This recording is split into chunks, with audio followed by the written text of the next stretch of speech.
Well, hello guys, hello, welcome back to the Big Fat Psychic channel.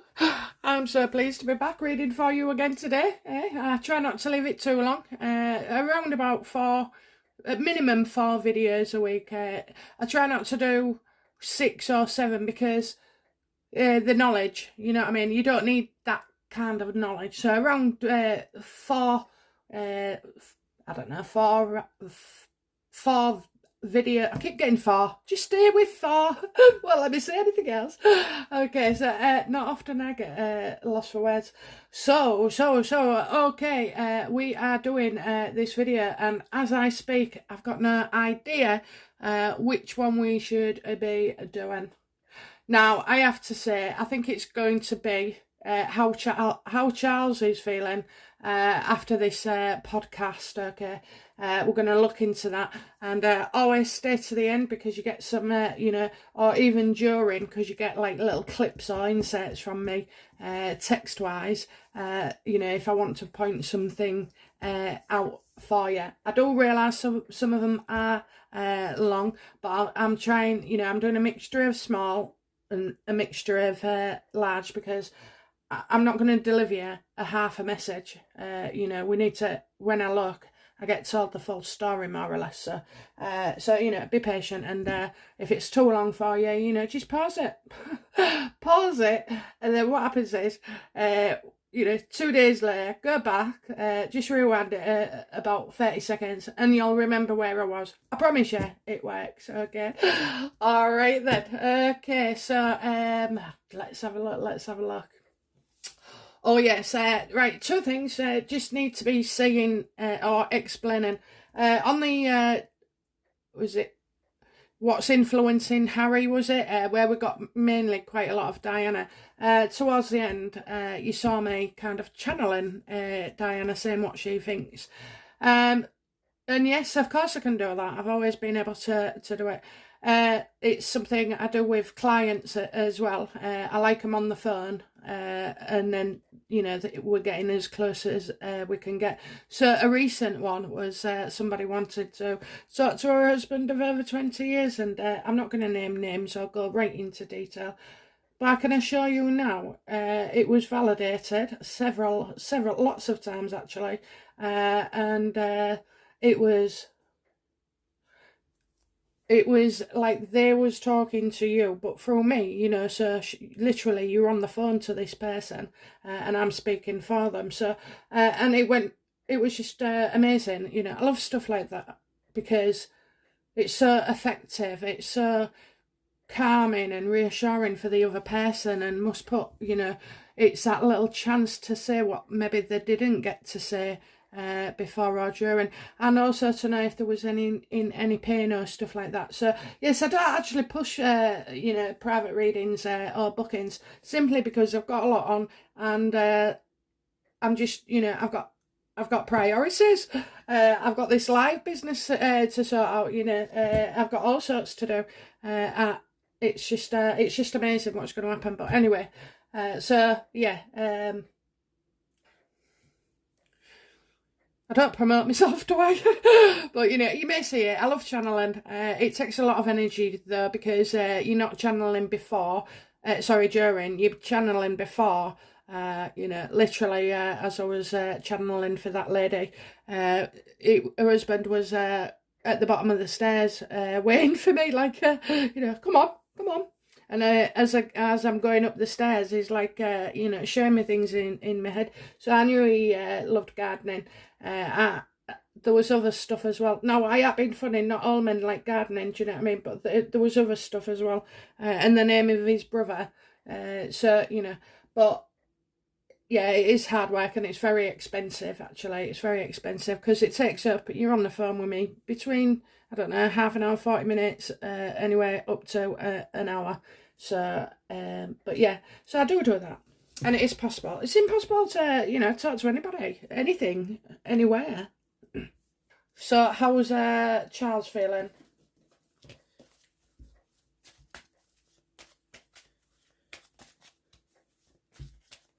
How's Charles feeling about Harry's, oh, just awful. I wonder which part hurt him the most, his granddad, or, slipped out my head then. So it sometimes do, you know, they'll cut me off if I'm going on the right way, wrong way.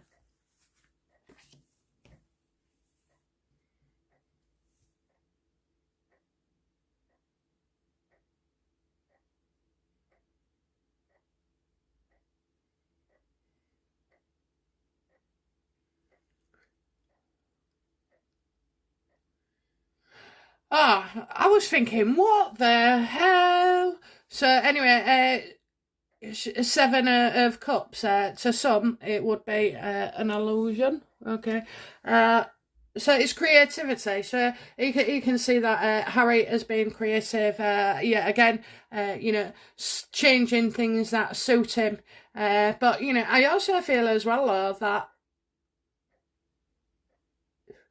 he knows about our first instincts, you know. With the first instincts are he's lashing out, you know. So it's like not that Harry's not discussing how he feels. He's not. He's taking pot shots. He's absolutely taking pot shots. So you could say that it's you know, a thinly you know, veiled swipe at him, but it's not that thin, is it? You know, and it's pretty goddamn obvious. Emotionally, where he's at, you know, I don't see him like being mentally, you know, doing any damage. And when I say that, you know, I mean things can hurt, but it's like it's water off a duck's back. That's what I'm getting. Water off a duck's back.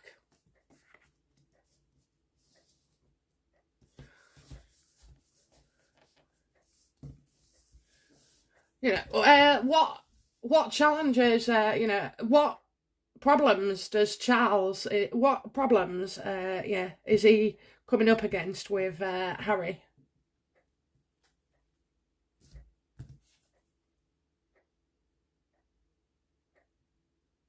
Yeah, you know, he's trying to. You can see that Harry is he's got more money going out than coming in. You know, if you can see, Harry feels that he's got no choice in the matter. But you know, although he's trying to, you know, the only person Harry is hurting at himself. Sorry, the only person Harry is hurting is himself. You know, although because I don't see it costing Charles physically, you know. I think Harry left him no choice to be how it is. He won't speak to him. He won't. Everything has to go through somebody else. And like a lawyer, you know, he won't speak to him. He cannot trust him at all. And Harry has forced him this way, okay? So, yeah, he's...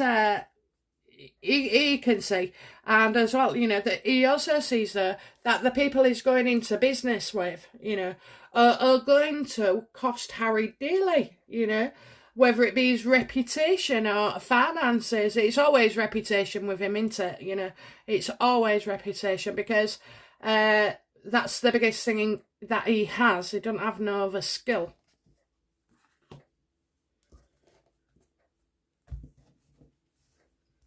Okay, so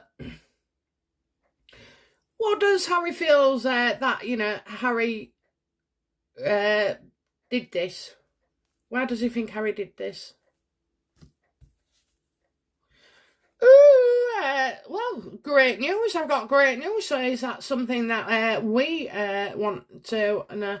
So, you know, I suppose he's trying to make himself look good, trying to make himself busy, trying to, you know, keep him, this is Harry's thing, you know, making all the calls and stuff, and, you know, but do you know what? I also feel like, on Charles' side, he will be thinking, we don't need you, you know, we've got everything, we've got you know, the Fab 8, you know, are in place and that's all we want. So, you know, maybe that is the news that Harry is going to be cut out regardless whether or not he is with, you know, Meghan.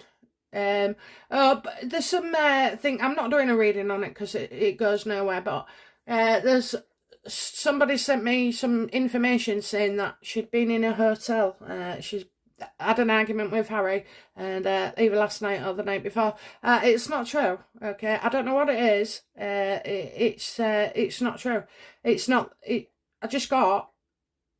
Well, I'll just say it. It's either the information's wrong or there's something wrong because it said in writing, and it's like something I haven't looked at, but I can't work it out. So it'll come to me. But yeah, it's not right. Okay, so unfortunately, she's not banged up in a hotel.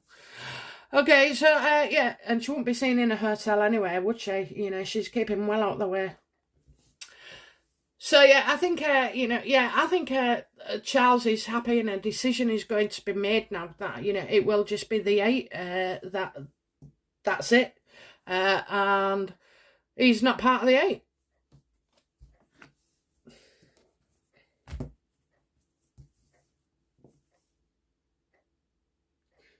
I think as well, sorry, because you have to go back sometime. I think as well sometimes, a lot of people are bigging Harry up. I thought about this, yesterday while I was gardening, and I thought about what was happening to him. And, well, Meghan's going to be the victim of her own success in the way that, she will propel Harry to great new heights.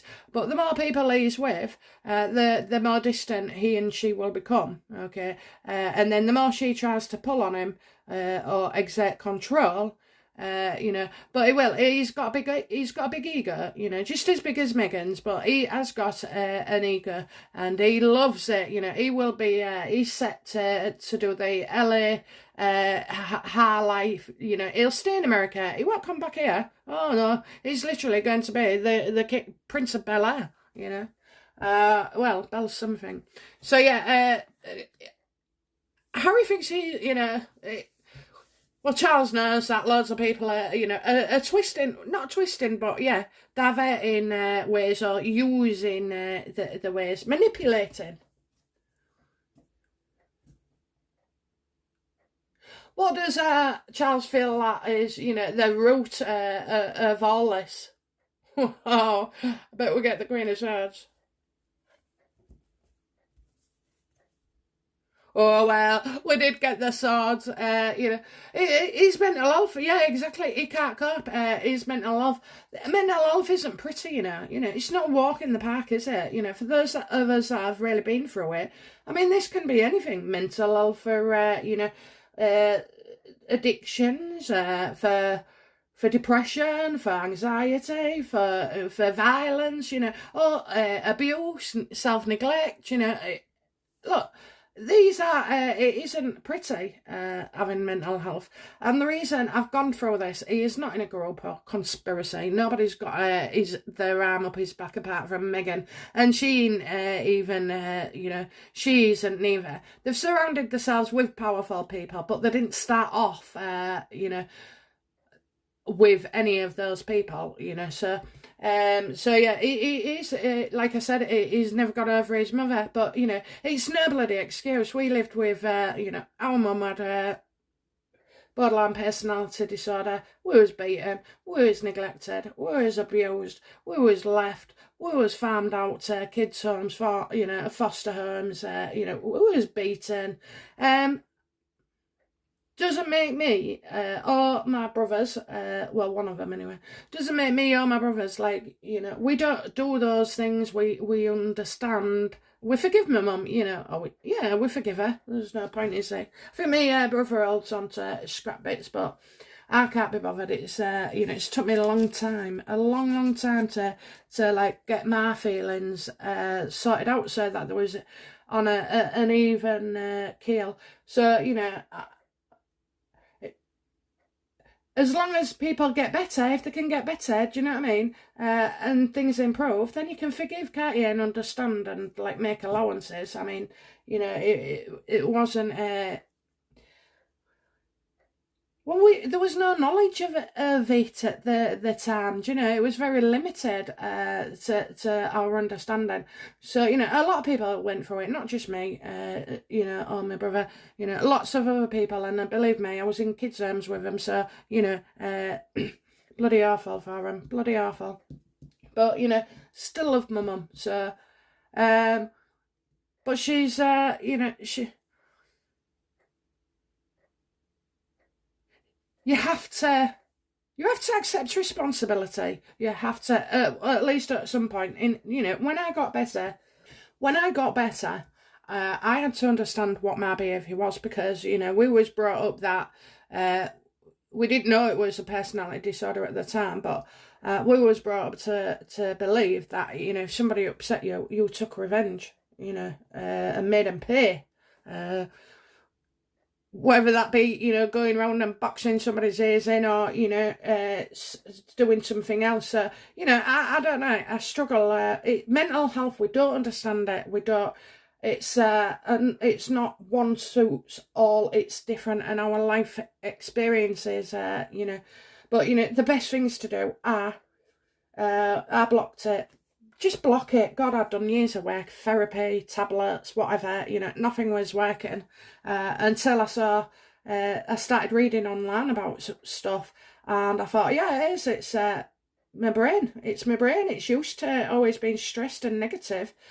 So when it does finally get a bit of happiness passing through it fleetingly, it was attacked. Oh no, we can't feel good. Let's shut it down.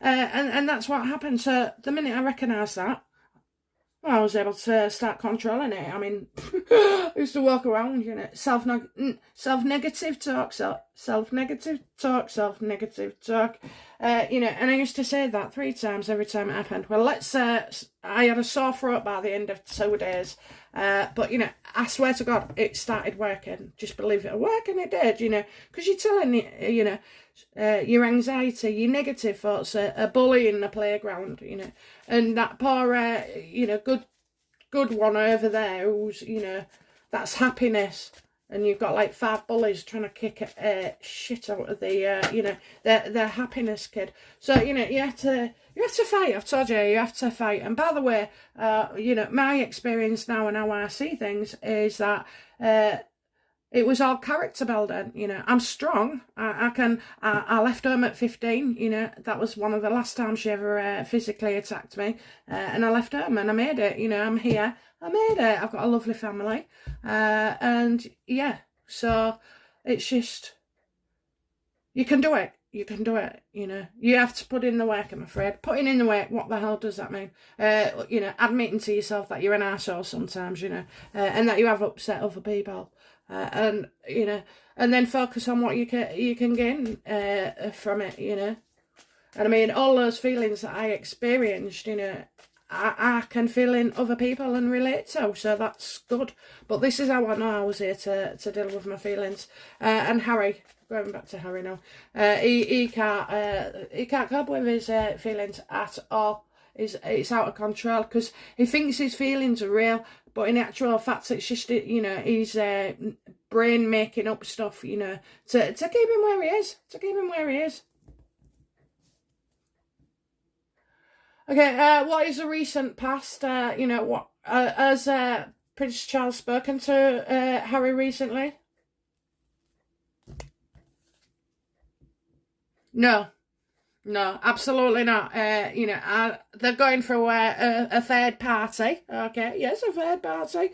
And they're not, they don't trust him at all. There are, there are discussions taking place that Harry does not know about. Okay, and things been decided that Harry does not know about. It's very important that he doesn't know at this point in time.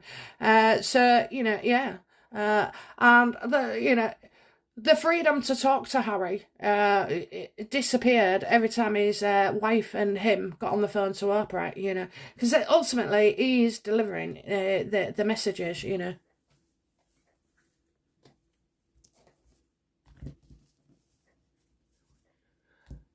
What does Prince Charles intend to do with Harry in the near future? Can feel this? Not good. Absolutely. Is it Britannia? Right, so anyway, yeah. Right, basically, I see that Harry and Meghan are going to continue to steal, the limelight and all the media attention.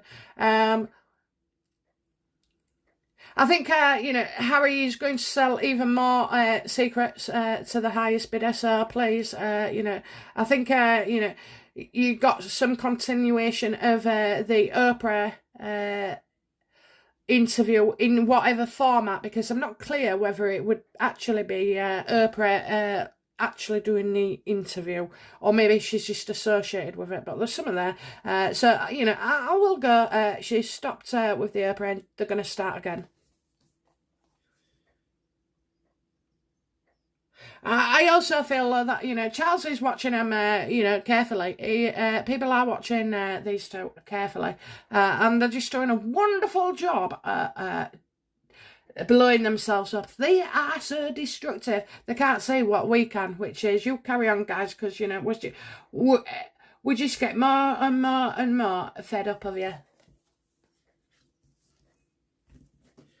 And the royal family go up and up and up. I mean, they was already up there anyway. They got nothing to worry about with that monarchy.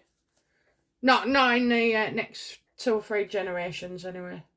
What is, Charles's attitude to Harry, doing this bloody shite again?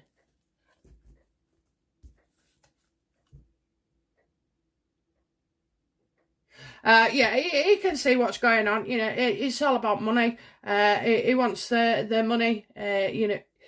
He's using it, isn't he? He's using the royals to be able to carry out a certain task or position.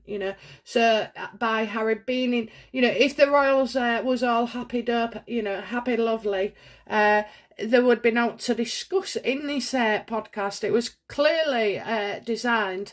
With Meghan as well. It's got her hand in this, about what's going on. And I also as well, I do feel, I don't know why, but I've got Charles he's got an interest in this Travelist thing. He's watching.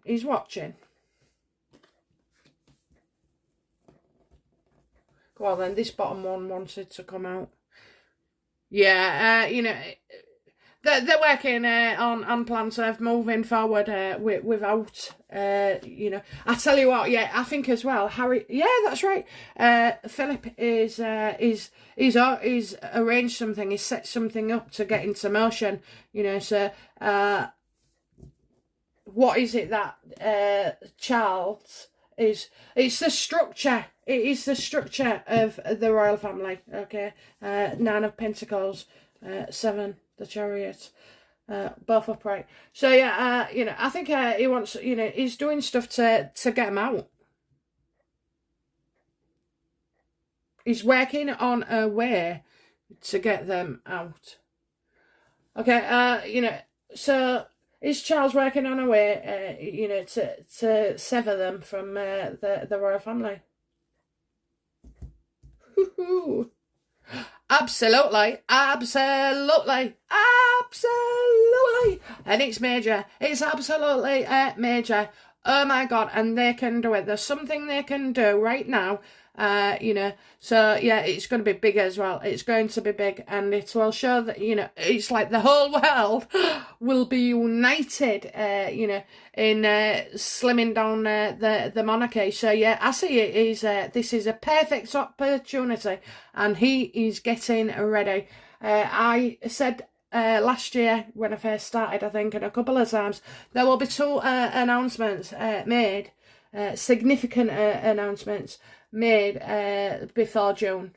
So, by June. And that is that Prince Philip would pass away. And the other one I said was some form of ceremony. I think he's going to be announced that in a certain amount of time, he will become king.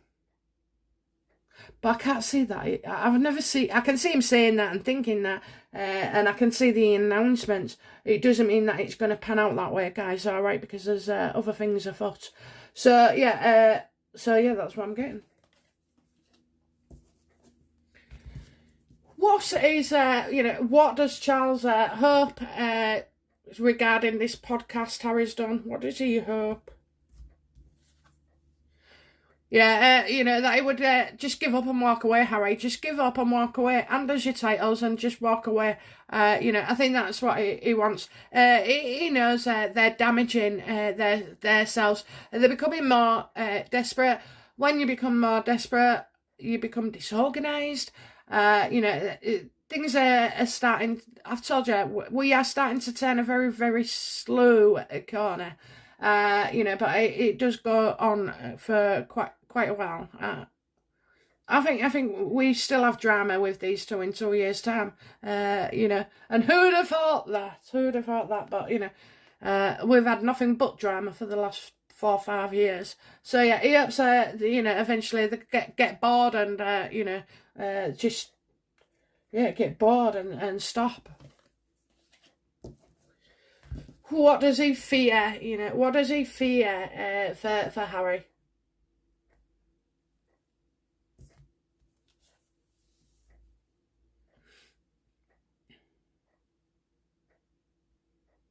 I think he. He'll obviously fear the West, which is that your child can commit suicide. But I've got the two of ones upright. I'm going to say he wants Harry to believe in himself and not Meghan. He wants him to see the truth in himself, but not Meghan's truth. He wants him. He fears that he won't have his own ideas. He fears that he fears Harry doesn't believe in himself and he's got no confidence, right? Well, that's true, actually. He hasn't, which is, raging against the massive ego he's got. I think, right now, while Harry's believing in other people more than his family and sharing, suiting the narrative to their ideas instead of his own, success won't be made. Yeah, so that's what he feels like. Harry will never have the confidence, to think for himself. Okay, next headlines, please, regarding Harry and Charles, please. Next headline. Ooh. Next headline, please, for Meghan. Harry and Charles. Harry and Charles. Harry and Charles.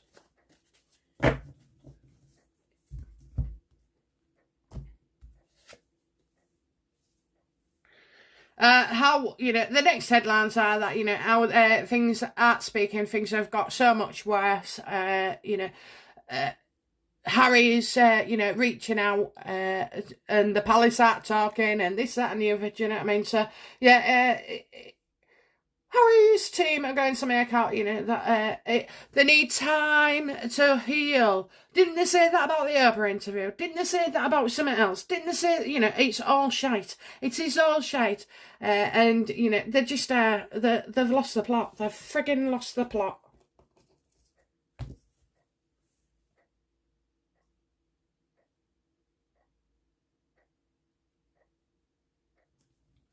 Next headline. Oh, his family will never accept Meghan. They've always had a problem with Meghan.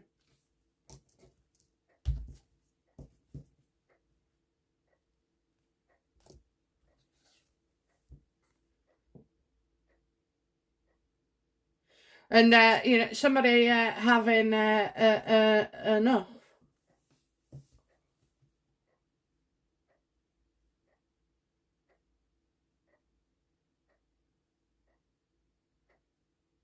Harry's had enough of, that's it now, is it? Harry's had enough, or has he had enough of Meghan? But I'm saying no. No, that's what he's saying. He's saying, the way they're treating Meghan is still the same. Nothing has changed. Well, he's had enough of it. He won't having his wife. So unfortunately, they're not over. But yeah, he's had enough of people, the way they treated Meghan again. So, and by not being inclusive, meaning, you know, they wouldn't talk to her on the frigging phone. So, yeah, I feel like that, you know. And all about the new beginnings with the, you know, the new kid on the way. So, yeah, I mean, you know, they're just rewriting and rewriting and rewriting. Okay, so yeah, that's what I feel. So it's more about, you know, him pointing out what other people have done to his wife rather than what about him and Meghan per se. Okay. And we'll just do one last check actually.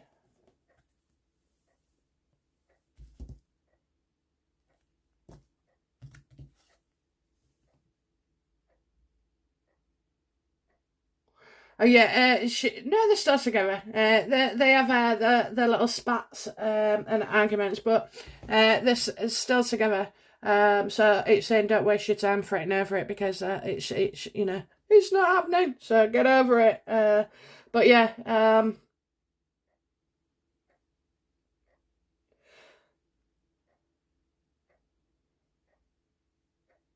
I think that's their attitude. You know, it's their attitude as well. Get over it. You know. I'm not going to waste time on that. Didn't I get as well the other day though that you know, don't be wasting my time. Don't waste my time. Do not waste my time. So, you know, I kind of got that. So, yeah, they're not going to lose any sleep over it. And, no, they're together, guys. They are together. Okay, so wonderful, wonderful, wonderful. Let's see what we get out of those cards on the editing section coming up right now. But before I go, I just want to say thank you, thank you, thank you to all my subscribers, all 860 of you. I'm absolutely bloody amazed. 140 to go, and we're going live. If you think my readings are spot on, you tell people, go on somebody's channel, go and talk to your friends, you know, big me up, big me up, big me up, big up this channel, because that, your efforts are going to get us ever closer to exciting new times. Okay, anyway, I love each and every one of you. Okay, hugs and kisses, have a lovely weekend, and well, I might treat you to another video shortly. Bye now, bye bye. Okay, last but not least, okay, so asking me about my psychic journey, okay, so I'm gonna keep it short, okay, because it's a lot, and I know people get impatient wanting to get straight into the video, but hang on. So yeah, born in 75, premature birth, was in hospital, I don't know, about 6-9 months. Probably my mum didn't bond with me, wasn't able to bond with me, and that showed later in life. I was obviously in a rush to get here. I'm very impatient, you know, and I can imagine I was, you know, I'll do it, I'll get it again, you know, because I don't like a challenge, and I don't see obstacles. I see, you know, problem solving. Anyway, so yeah, when I was a kid, no, I wasn't aware I was different. I didn't know I was different. But now I know that I was quite different. For instance, I'd be walking home, the streets would be empty. You know, there weren't as many people on the streets actually, and there weren't hardly any cars where we were. So, and we are going back like to the ancients, you know, 40 years ago maybe. You know, your kids could walk the street, dogs around freely. So I noticed stuff then because I kept feeling that people was around me, you know, like following me, and so I'd quicken the pace, and I couldn't see anybody, but it was just so strong, and in the end I'd just start running really as fast as I could, you know, away from them before they could get me. And I used to do that a lot. I used to do that a lot. So I can imagine now what it would look like, you know, somebody just bursting into a sprint, you know, walking away, what's up with her? What's up with her? Then I had a friend, Emma McGee, you know, your dads didn't talk about it, your mums didn't really. It was just like, you know, it might have been mentioned slightly, but not so much. But apparently I was known for knowing things and saying things and, you know, and messages, you know, like I'd talk about my nana and say things that she was saying to me. And do you know what? That caused a right row. That caused a right row as I got older because, you know, the one thing my mum used to say to try and hurt me was, and she wasn't talking to you, she was talking to me, you know. But yeah, so we had that. Then we moved house once and, well, we wasn't there long. I'm embarrassed to say that, you know, I was young. I was about 11, I think. And I'd gone upstairs to clean my bedroom because she told me to. So, and I don't know what I was doing, but I turned around and I could hear my name. I only said my name once, but that was enough. It was like, yeah, full on my name. And I knew it was something really bad because, well, something really wrong or not right with the whole situation, because I knew it was a male without a shadow of a doubt. I could tell by his voice, and I felt it. So I didn't see him, but I heard him. Oh my God. Well, being 11 years old, you know, and still not really understanding any of it, I ran downstairs and there was 3 flights, 3 flights of stairs, and I ran down them screaming. And my mum was like, what's the matter? And I was like, the Hoover's talking to me. Yeah, the Hoover's talking to me. So, anyway, it was totally unsettling. But, you know, and then I was very empathetic. I could feel what other people could feel all the time. You know, I was like a sponge, you know. It goes a bit more deeper and stuff like that. But, yeah, I played in graveyards. I liked it. I saw nothing wrong. I was part of the Sunday school as well. I loved that. I absolutely loved learning about God. You know, I was about 7 or 8. But then again, I was in the brownies as well, and the jumble sales. You know, these are where like your old clothes you'd go and take like and sell in a church. You know, to raise money. And I used to love going through other people's things, and it was like loads of feelings. You know, I liked how that's it. That's what my life journey is to be able to deal with my feelings and be sure of my feelings and know, you know, understand my feelings. So, yeah, I was a helper, a fixer, very caring. But I also suffered with mental health issues myself, such as depression, anxiety, you know, extremely low moods. Just, you know, there's all sorts really, but, you know, I think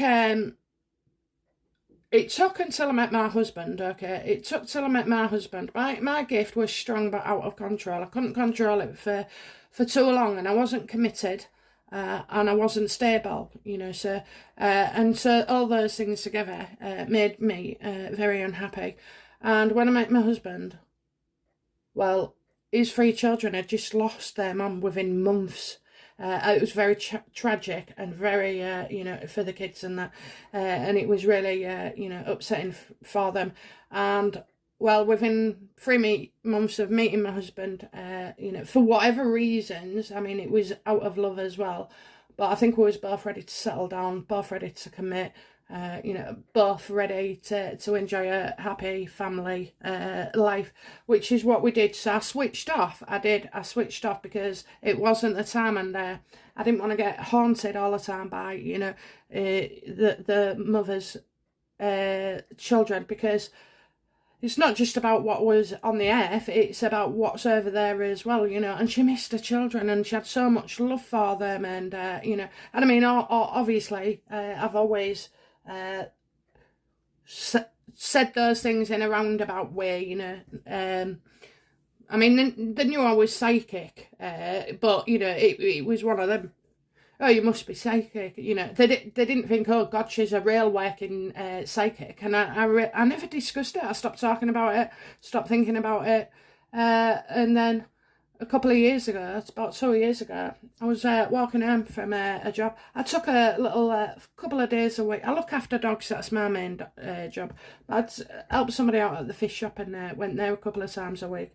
And I just remember walking home and things was just getting uncanny. Like, I'd think of somebody and then I saw him, and then I'd think this or know this, and it hadn't happened, but then it did, you know, and it was starting to come back. But this time I knew it was different. It was thicker, it was more powerful, you know, more potent, more just, I can't describe the feeling. It was a feeling that I just felt so loved and protected. So I left it a few months, but then somebody, of all the people, okay, because you know, friends that I'd met in the last 10 years, I hadn't discussed with what I used to do. When she'd gone to a wedding and there was talking about psychics, and she said, oh, the best one I ever went to, and she said my name, and my friend rang me and she went, I didn't even know. I felt real stupid not knowing. I was like, oh, well. And then it happened with somebody else, and I thought, that's what they're telling me. So I asked them, do you want me to, you know, is now the right time to come back? And they said yes. And I said, well, you know, will you work with me properly? And they said absolutely. In fact, I got lots and lots of excellent cards. It's all there. It's all there, and they're giving me it. I'm asking for it. They're giving me it, and I'm receiving it. So, you know, that's basically how it works. I can't tell you, but I tell you now, if you put me on one of them psychic puzzles and say, oh, you know, guess the next thing, I can't do it. I can't, honestly. I'm the worst one. You're the only one. I swear to God, if you know, out of 25 and you get none, you know.